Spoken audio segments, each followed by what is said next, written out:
बिस्मिल्लाहिर्रहमानिर्रहीम। अस्सलाम वालेकुम। कैसे हैं आप सब? उम्मीद है कि बिल्कुल खैरियत के साथ होंगे। आज की रेसिपी मौसम गर्मा के लिहाज से है, दोपहर के खाने के लिए रेसिपी है जब बहुत ज़्यादा गर्मी होती है और हम चाहते हैं कुछ जल्दी से पक जाए और कुछ हल्का फुल्का खाने के लिए हो, तो ये रेसिपी उसके लिए बहुत ही मुनासिब है। रेसिपी है साबुत मसूर की, लेकिन ये साबुत मसूर मैं बनाऊंगी प्रेशर कुकर में और 30 मिनट के अंदर अंदर हम अपने मसूर की दाल और चावल तैयार कर लेंगे। रेसिपी का आगाज़ करते हैं। उससे पहले अगर आपने अभी तक मेरे चैनल को सब्सक्राइब नहीं किया है तो चैनल को सब्सक्राइब कर लीजिए और बेल बटन को प्रेस कर लीजिए ताकि हर नई आने वाली वीडियो का अलर्ट सबसे पहले आपको मिल सके।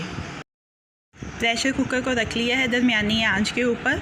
150 ग्राम मेरे पास साबुत मसूर की दाल थी जिसको अच्छी तरह से साफ़ करके धो के उसमें से पानी निथार के कुकर में डाला है। एक छोटा प्याज बारीक कटा हुआ इसमें शामिल कर दिया है। साथ ही इसमें डाल दिया है 1 चाय का चम्मच लहसुन अदरक का पेस्ट। नमक हस्बे जायका ले लेंगे। लाल मिर्चों का पाउडर 1 चाय का चम्मच और हल्दी 1/4 चाय का चम्मच ले लेंगे।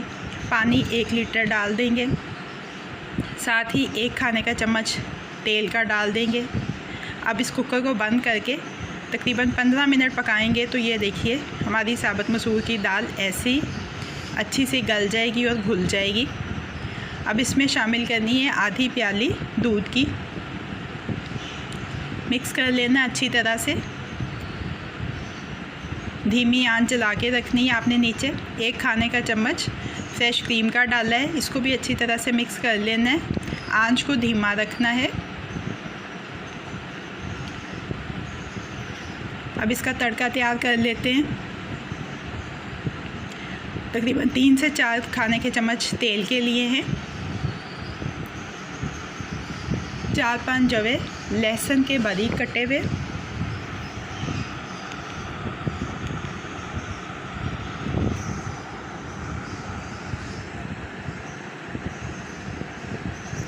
एक चाय का चम्मच साबुत सफ़ेद ज़ीरा। लहसुन को सुनहरी होने तक हमने फ्राई करना है। इसके बाद इसमें शामिल कर देंगे 2 से 3 सब्ज़ मिर्चें स्लाइसिस में कटी हुई। तड़का हमारा तैयार हो गया है। इसको अपने साबुत मसूर की दाल में शामिल कर लेंगे और हमारी क्रीमी सी साबुत मसूर की दाल तैयार हो गई है। चूल्हे को बंद कर देते हैं और इसको डिश आउट कर लेते हैं। मैं इसको सर्व कर रही हूँ ज़ीरा राइस के साथ। ज़ीरा राइस की रेसिपी मैंने आपके साथ शेयर की हुई है, मेरे चैनल के ऊपर मौजूद है, आप वहाँ से देख सकते हैं। जब आप अपने साबुत मसूर प्रेशर कुकर में पकने के लिए रखेंगे तो साथ ही दूसरे चूल्हे के ऊपर आप चावल चढ़ा दें तो इंशाल्लाह 30 मिनट के अंदर अंदर आपकी दोनों चीज़ें पक के तैयार हो जाएंगी। गार्निश कर लेते हैं सब्ज़ धनिया के साथ।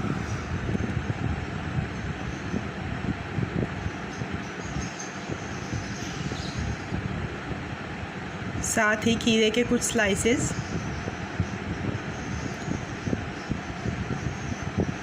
और प्याज के लच्छे। तो प्रेशर कुकर में पके हुए साबुत मसूर और ज़ीरा राइस अब रेडी टू सर्व है। कैसी लगी आपको आज की रेसिपी? फीडबैक ज़रूर दीजिएगा। अगर आपको मेरी रेसिपी पसंद आई है तो इसको लाइक और शेयर भी कीजिएगा। मज़ीद झटपट बन जाने वाली मज़ेदार रेसिपीज़ जानने के लिए मेरे चैनल को देखते रहिए। अल्लाह पाक आपके दिलों को, घरों को, दस्तरखानों को हमेशा आबाद रखे। फ़ी अमान अल्लाह।